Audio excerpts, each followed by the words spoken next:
All right, so you are selling your home. Someone is interested in buying it. This is when things can get interesting. We're talking about the contract and inspection process. My good friend Brennan Coldiron, broker and owner of Next Home Coldiron Group, is here to take us through this process. Okay, now let's talk about the offer process.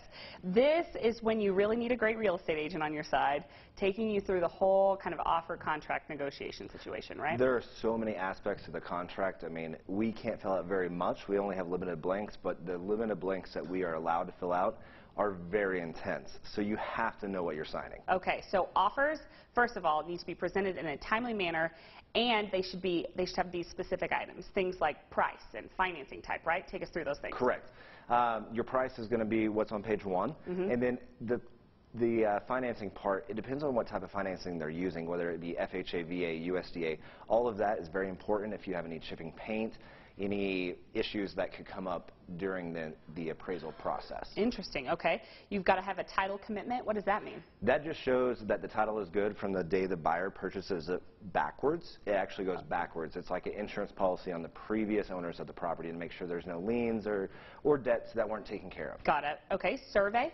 Survey is basically an aerial image of your property where your boundary lines are, where your fence lines are, and that's what you actually own. And that's in that too. Pre-inspection repairs, what does that mean? If we're walking through the property with the buyer, we might say, oh, well, you know, this is a little messed up, let's go ahead and get this fixed prior to having an inspection.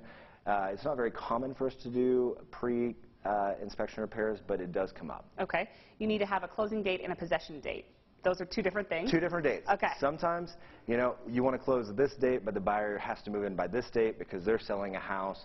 Your possession date could be before, or if you were selling your house, it could be after. You might say, I need 3 more days in the house to move into my new house. Okay, and you want to include if you're going to have a home warranty or if it's included, or what does that mean exactly? The home warranty basically covers most items on the property, such as a dishwasher, electrical, several items, and I always urge sellers to provide a home warranty. It's less liability for the seller. Okay. Closing costs. If a seller is paying buyer's closing costs, and does that happen a lot? It's actually very common, especially under the probably $300,000 price range, because buyers usually have their down payment. They're using their tax refund, or they have money in savings, or they're using their 401k to buy the property, and they only have their 5% down.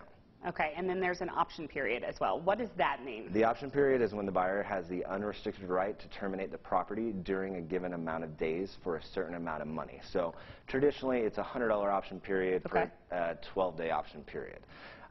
So that gives the buyer the right to get the inspections done, terminate the contract if they don't feel comfortable, and all they lose is $100 plus cost of inspection. And there's a variety of reasons that they might choose to terminate that. Okay, options once the offer is reviewed. What does that mean exactly? So once you go over the offer with your agent, you know, we have 3 options or routes you can go to. You can either accept the offer as is, or you can counter back with items that you're not comfortable with. If you said, well, I'll do this and this and this, but I want to change the price.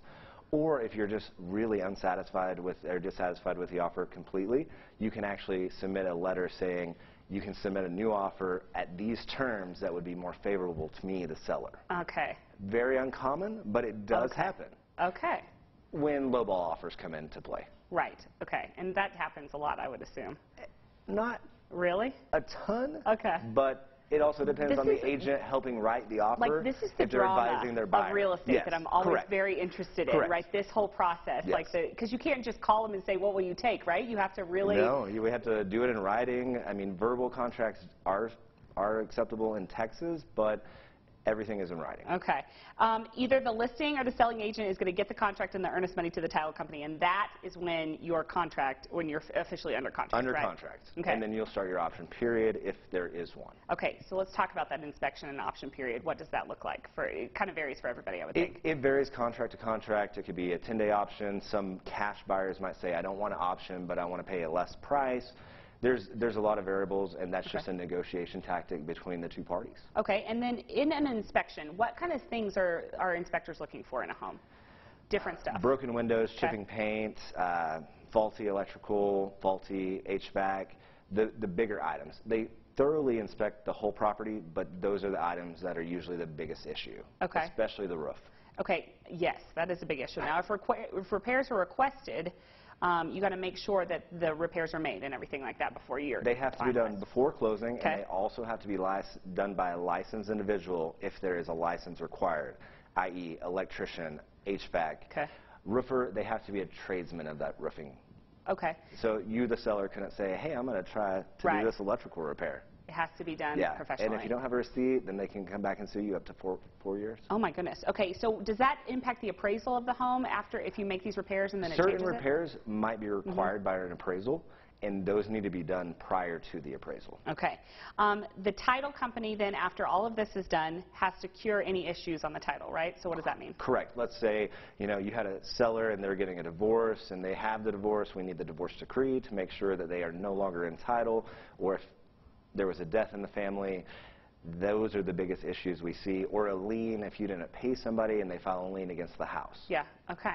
So that's what the They can be big surprises at closing. I'm sure, right?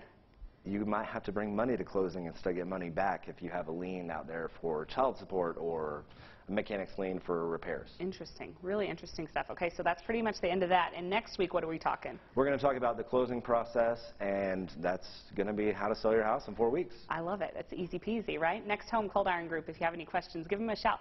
They are available to answer your questions. Thanks, my friend. I appreciate it. We appreciate you. Coming up on the show today, XL linemen are putting their skills to the test at the annual Line